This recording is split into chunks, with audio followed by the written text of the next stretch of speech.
శ్రీమాత్రే నమ. మానవ జీవితము శుభాశుభముల యొక్క మిశ్రమము. పూర్వజన్మలో చేసినటువంటి పాపములు అశుభ రూపంలోనూ, పుణ్యములు శుభరూపంలోనూ ఈ జన్మలో మానవునికి అనుభవంలో వస్తాయి. కేవలపు పుణ్యములే ఉంటే అతడు దేవతా జన్మను స్వీకరిస్తాడు. కేవల పాపములే ఉంటే భూమికి అడ్డంగా వెన్నెముకగా ఉండేటువంటి జన్మలు స్వీకరిస్తాడు. పుణ్యపాపములు రెండూ ఉన్నటువంటి వాడే మానవుడిగా వస్తాడు. కాబట్టి మానవ జీవితంలో సుఖము ఉంటుంది, దుఃఖము ఉంటుంది. కేవల సుఖము ఎవరి జీవితంలో ఉండదు. బయట వాడికి చూస్తానికి అలా అనిపిస్తూ ఉంటుంది, వాడు బాగా సుఖంగా ఉన్నాడు అండి అని, మనం బాగా దుఃఖంగా ఉన్నాము అనేది. ఎదురువాడు దుఃఖంలో ఉన్నాడు అనుకోవడానికి మనసు ఒప్పుకోదనమాట. అది మానవుడి యొక్క సహజ నైజం. మరి ఈ పాపం, ఈ యొక్క దుఃఖములు సుఖములు ఎలా వస్తున్నాయంటే గ్రహదోషముల వల్ల వస్తున్నాయి అంటారు. గ్రహాలు ఎందుకు బాధిస్తుంటాయండి? అవి ఎక్కడ అంతరిక్షంలో ఉంటాయి అంటారు ఆధునికులైన వారు. గ్రహాలు మనల్ని బాధించవు. పూర్వజన్మలో మనం చేసినటువంటి కర్మలు తత్వం రీత్యా ఆ గ్రహాలకు ఆధిపత్యం వహిస్తాయి. పంచభూతముల ఎడల మనము చేసినటువంటి దోషములే గ్రహదోషములు అంటారు. ఆ పంచభూత తత్వాలే గ్రహతత్వాలుగా ఉంటాయి. ఆ గ్రహతత్వాలు మనకు అనుభవంలోకి వస్తాయి గ్రహ దోషాల రూపంలో. అంతేగాని గ్రహం వచ్చి మనల్ని ఎందుకు బాధిస్తుంది? శనిగ్రహం మనల్ని బాధిస్తుంది అంటారు. శనిగ్రహం ఎందుకు మనల్ని బాధిస్తుంది? ఆయనకు మనకేమన్నా రైవలరీ ఉందా? శత్రుత్వం ఉందా? లేదు. ఆ శనిగ్రహం అంటే శనిగ్రహ తత్వం ఏమిటి? ధర్మము. ఆయన ఎవరు? ధర్మం. సూర్యుడి యొక్క పుత్రుడు. సూర్యుడి యొక్క ధర్మం ఏమిటి? కాలాన్ని సరైనటువంటి విధానంలో నడిపించడం, కాలానికి తగ్గట్టుగా జీవించడం అనేది సూర్యుని యొక్క తత్వం. అలా కాలానికి తగ్గట్టుగా కాకుండా కాలానికి వ్యతిరేకంగా ఎవడు గత జన్మలో ప్రవర్తించు ఉన్నాడో ఆ కర్మ ఫలాన్ని, ఆ అధర్మ వర్తన ఫలాన్ని ఈ జన్మలో అనుభవంలోకి తీసుకొని వస్తాడు. ఒకవేళ నీవు అధర్మము అనేది చేసి ఉండకపోతే, ఎప్పుడూ ధర్మంగానే ప్రవర్తించి ఉంటే నీకు శని దోషము అనేది ఉండదు. భూమి ఎడల నీవు చేసినటువంటి దోషము కుజగ్రహ సంబంధమైనటువంటి దోషంగా వస్తుంది. చంద్రుని ఎడల చేసినటువంటి దోషము జల సంబంధమైనటువంటి విధానమైనటువంటి దోషంగా వస్తుంది. ఈ విధంగా ఒక్కొక్క గ్రహానికి మనం చేసినటువంటి దోషము, ప్రకృతి ఎడల మనం చేసేటువంటి దోషాలే గ్రహ దోషాలుగా వస్తాయి. కాబట్టి ఎవడైతే ధర్మంగా ప్రవర్తిస్తాడో వాడికి గ్రహ దోషాలు అనేవి ఉండవు.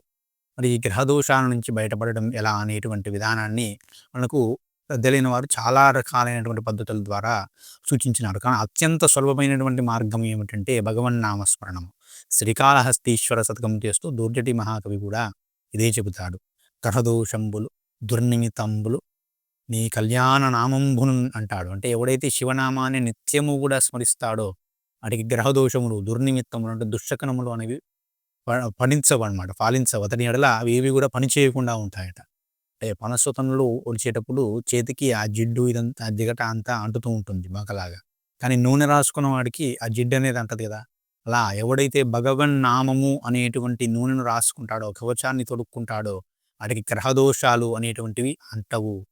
అదేవిధంగా ధర్మాన్ని త్రికరణ శుద్ధిగా పట్టుకుంటూ, ధర్మం యందు ప్రవర్తిస్తూ, భగవన్ నామాన్ని స్మరిస్తూ ఎవడైతే ఉంటాడో వాడికి ఎలాంటి గ్రహదోషములు కూడా అంటవు అని శ్రీకాళహస్తీశ్వర శతకంలో ఆ దుర్జటి మహాకవి చెప్పినాడు. కాబట్టి నిత్యం కూడా రామనామాన్ని, శివనామాన్ని, దుర్గానామాన్ని, ఏదో ఒక నామాన్ని, మనస్సుకు బాగా పడినటువంటి నామాన్ని నిత్యము స్మరిస్తూ ఉండాలి. నామాన్ని స్మరించడానికి ఎటువంటి నియమాలు కూడా లేవండి.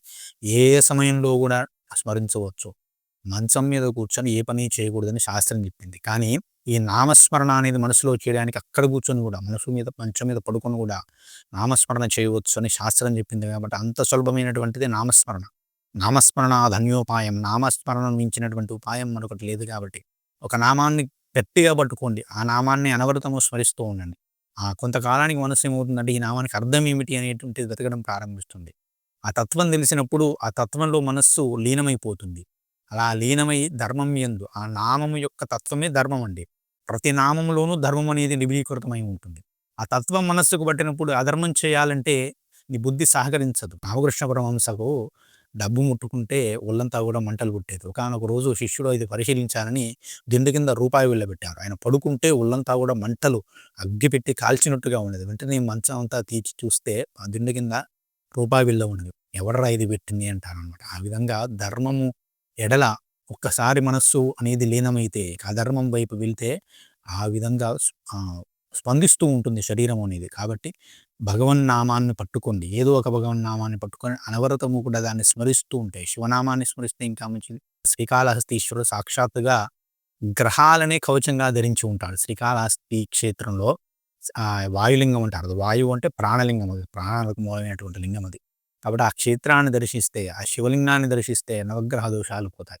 అక్కడ ఉన్నటువంటి జ్ఞానప్రసూనాంబికాదేవికి వడ్డాణముగా నాగుపాము ఉంటుంది. నాగుపాము అంటే ఏమిటండి? కాల సర్పమే అమ్మవారికి వడ్డాణంగా ఉంటుంది. ఆ కాల సర్పాన్ని ఎవడైతే ధ్యానం చేస్తాడో, దర్శనం చేస్తాడో వాడికి రాహు, కేతు దోషములు, కుజ దోషములు, కాలసర్ప దోషములు, శని దోషములన్నీ కూడా తొలగిపోతాయని ఆ స్థల పురాణంలో ఉన్నది. కాబట్టి ఆ కాళహస్తి క్షేత్రాన్ని దర్శించిన, నిత్యము శివనామాన్ని స్మరించిన, ఏదేని భగవన్నామాన్ని పట్టుకున్న వారిని గ్రహదోషములు అంటవు అని మనకు శాస్త్రము కుండబద్దలు కొట్టి చెప్పింది. కాబట్టి భగవన్నామాన్ని పట్టుకోండి.